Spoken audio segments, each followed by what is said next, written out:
Hello friends, आज का episode भी हमारा ईद मिलन कार्यक्रम से रिलेटेड है। 30 अप्रैल को हमारा ईद मिलन कार्यक्रम हुआ।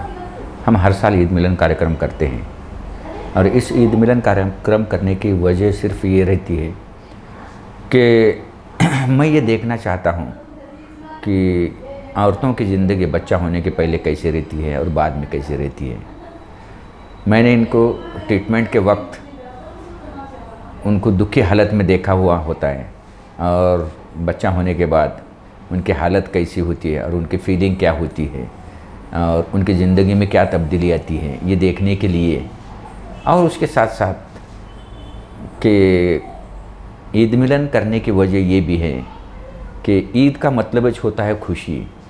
तो मेरे प्रोफेशन से मैं कितने पेशेंट को, कितने औरतों को, कितने माँओं को मैं खुशी दे सका, ये मुझे देखना होता है। और मेरे प्रोफेशन का मैं इवैल्यूएशन करता हूँ और ये इवैल्यूएशन मैं ईद मिलन के वक्त मैं करता हूँ। और मुझे ये लगता है कि इंसान की ज़िंदगी अगर दूसरे इंसान के ज़िंदगी में का दुख दर्द कम करने के लिए अगर आए तो वही सबसे बड़ी इंसानियत है। अभी आप जो वीडियो देखने वाले हैं, ये मेरी पेशेंट जगदेवी हनुमंत है। वो जब मेरे पास आई उसकी उम्र नियर अबाउट 40 साल थी। शादी को 20 साल हो चुके थे। पेशेंट को ओबेसिटी थी, मोटापा था, डायबिटीज़ था, हाइपरटेंशन था और ऑलरेडी 3 जगह उसके टेस्ट ट्यूब भी फेल हो चुके थे। तो 3 टेस्ट ट्यूब भी फेल होने की वजह से उसने कॉन्फिडेंस खो दिया था। उसे ये लगता था कि अब अपने को बच्चा नहीं होगा। तो इसलिए आते वक्त ही जैसा कि हम सरोगेसी का ऑप्शन देते हैं, ये पेशेंट और उसके हस्बैंड और उसका पिताजी, ये तीनों एक साथ आके बोले कि हमारे बच्ची में या मेरे बीवी में बच्चा हो नहीं सकता और हम दूसरा कोई ऑप्शन नहीं रहने की वजह से हम सरोगेट को साथ में लेके आए हैं।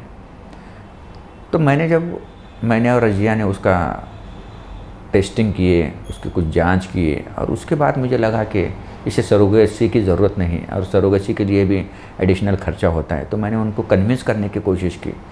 तो वो ये कह रहे थे कि हम फिर से फेल होना नहीं चाहते, इसलिए हम सरोगेसी करना चाहते हैं। फिर उसके बाद मैंने और रजिया ने उन्हें कन्विंस किया और उनको IVF ट्रीटमेंट स्टार्ट किए। अल्हम्दुलिल्लाह पहले ही कोशिश में उसे ट्रिपलेट प्रेगनेंसी रह गई, 3 बच्चे। अब उस ज़माने में हम 3 एम्ब्रियो डालते थे, अभी तो 1 या 2 ही डाल रहे हैं। तो हमने 3 एम्ब्रियो डाले तो तीनों के तीनों रह गए। अब 3 बच्चे तो रख नहीं सकते, तो 1 बच्चे का हमने एम्ब्रियो रिडक्शन किया। एम्ब्रियो रिडक्शन आपको मालूम है, इससे पहले हमने एक वीडियो भी किया है एम्ब्रियो रिडक्शन पे। तो 1 एम्ब्रियो रिडक्शन किए हमने, फिर 2 बच्चे रह गए और अल्हम्दुलिल्लाह वो अच्छी तरीके से, कोई ज़्यादा कॉम्प्लिकेशन हुआ नहीं। थोड़ा सा डायबिटीज़ हुआ, ब्लड प्रेशर हुआ, उसे हमारे फिजिशियन दोस्त उसे कवर करते रहे और अल्हम्दुलिल्लाह 1 लड़का 1 लड़की हो गई।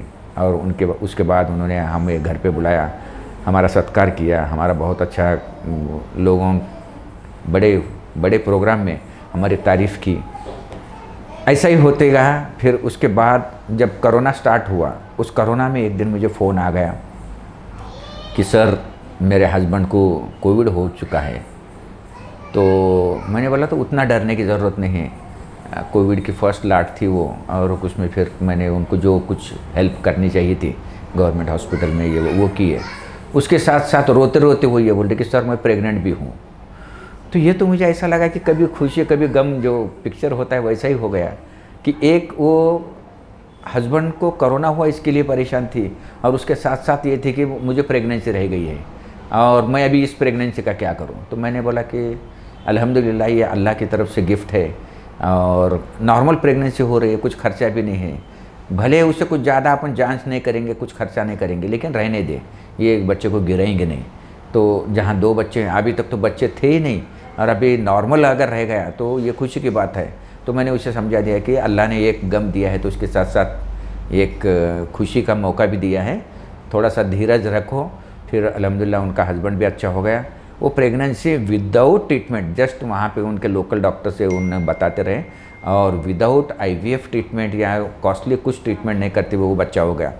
तो आज अभी जो भाषण में वो कही कि भगवान ने तो मुझे छप्पर फाड़ के दिया है, भगवान ने तो मुझे छप्पर फाड़ के दिया है।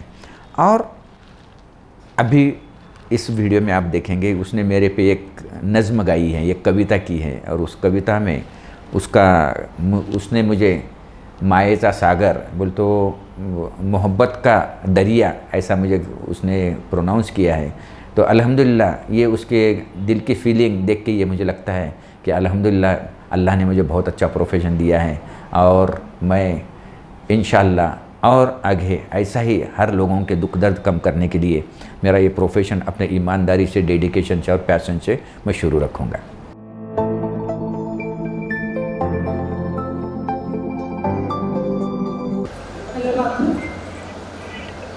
माझं नाव जगदेवी ज्योतिबा हनुमंते आहे, तुळजापूरहून आलेली.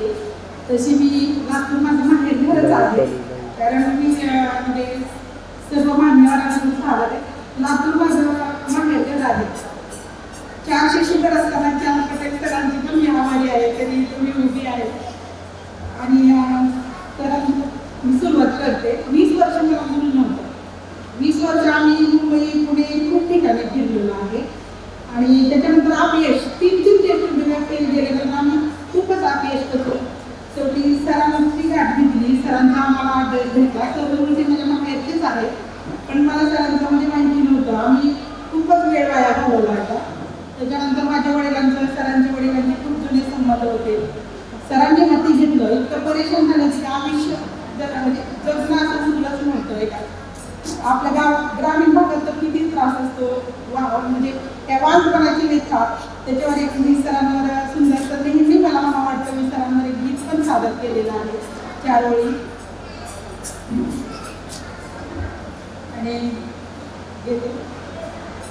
आणि परमेश्वर किती उपवास केले, की काही ठिकाणी आपण गेलो आपल्याला देव पावला नाही, उपवास काही नाही. सर माझ्यासाठी लातूरचे डॉक्टरच माझं सर्वस्व आहे आणि मी खूप दुरून आलेली आहे. सरांसाठी 2 शब्द मी बोलू इच्छिते. की जे दाता मायेचा सागर, की जे दाता मायेचा सागर, यांनी दिला आमच्या जीवना आधार.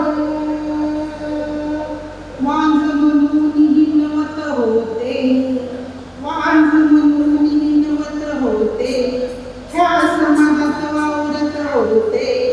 वांझ म्हणून हिनवत होते, की जनदाता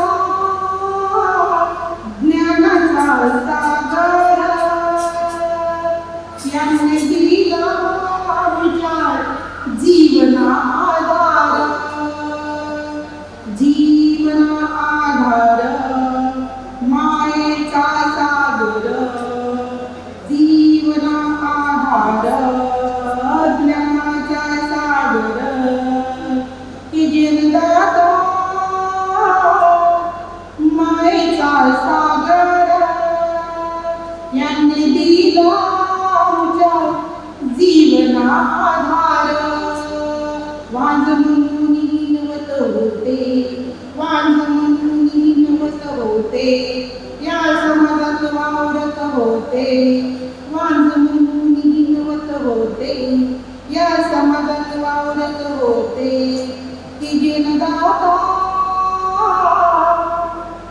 ज्ञानाचा सागर, यांनी दिला जीवना आधार.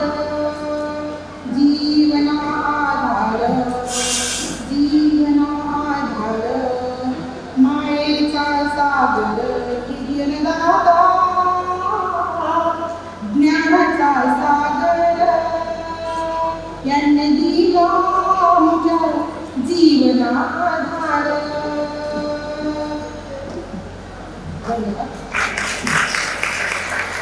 आत्ताच माझी भगिनी, पेशंट भगिनी, तिने इतकं सुंदर शब्दात सांगितलेलं आहे की आई झाल्यानंतर हे विश्वाचं सुख कळालेलं असते. आणि सर्व पेशंटला मुली समान मानतात. की आमचा आजचा दिवस जो आहे मिलनचा सरांनी ठेवलेला आहे तो खास आम्हाला माहिती आल्यासारखं वाटते. सरांनी आम्हाला ट्रेनिंग असताना पण असाच एक शो केला होता इथे. मॅडम होत्या, मी मॅडम जिथून कुठून पाहत असतील मॅडमला मी खूप मिस करते. त्यांचे असे सदैव आशीर्वाद आमच्या पाठीशी असावे. आणि सरांच्या पुढच्या वाटचालीसाठी पण मी शुभेच्छा देते. सरांना आरोग्य लाभो आणखी माझ्यासारख्या खूप बहिणींचं सरांना नीट करायचं आहे. आणि आज मला मी सुरुवातीला माझी स्टोरी मॅडमने आणि सरांनी जिद्द केली, सरोगेसी बद्दल ठरली होती. सर म्हणले बेटा तुला आणखी आपण एक ट्राय करूया, सरोगेसीला नंतर आपण ट्रान्सफर करूया, तुलाच ट्राय करू म्हणले सर. आणि माझे मला मिस्टरांचे पण आभार मानावे वाटतात की त्यांनी साधे शिक्षक असून त्यांनी आज 3 टेस्ट उद्योगा माझे झालेले, मुंबई पुणे खूप ठिकाणी मी अपयश घेऊन सरांकडे आले होते. सरांनी मला हाती घेतलं आणि मला माणसात बसवलं. अक्षरशः जीवन नको वाटत होतं, पण सरांनी आज मला सोन्याचे दिवस दिलेले आहे. आणि सर माझ्या बाळांच्या वाढदिवसाला पण आलेले आमच्या गावी. आणि माझे आणखी 2 मुलं आहेत. मला सुरुवातीला 1 टाइम 3 प्रेग्नेन्सी होती, त्याच्यानंतर बेबी वाढल्यानंतर 5 महिन्यानंतर सरांनी 1 बाळ काढलं, 2 ठेवले आणि त्याच्यानंतर मला नॅचरल बाळ राहिलेले. म्हणते सरांना मी अशी विनंती करते की सोना आणि सर तुम्ही बाळ घेऊन यावे इकडे, सर्वांना बाळ दाखवावे. आणि खूप अपयश आल्यानंतर सर माझी मानसिकता होती की कॅबिनमधून उठून बाहेर निघून जात होते. पण शेवटी सर म्हणले बेटा तू माझा ऐक. मॅडमनी पण रिक्वेस्ट केल्या, बेटा म्हणले अगोदर तुझ्यावर ट्राय करूया. आणि ती सरोगेसी पण आम्ही तसं ठेवली होती, तसं सरांनी सगळं नियोजन केलेलं होतं. पण पहिल्या वेळेसच मला रिझल्ट आला, नंतर ते सरोगेसीचा काही प्रश्न आला नाही. समर्थाला घेऊन या सर, समर्थाला घेऊन या स्टेजवर. आणि सरांना मी एक मागितलं होतं, मला छप्पर काढून रिझल्ट दिलेला आहे. आज मी 3 बाळाची आई आहे. एवढं शुगर असताना, गाडी असताना ते माझं हे मला नॅचरल झालेलं बाळ आहे. आणि बाळ पोटात असल्यापासून सरांनी सुचवलं 4 पटेल सरांकडे माझी ट्रीटमेंट आहे. प्रेग्नन्सी असल्यापासून सरांसाठी सुद्धा एकदा टाळ्या झाल्या पाहिजे सुरुवात करून आहे तिथे.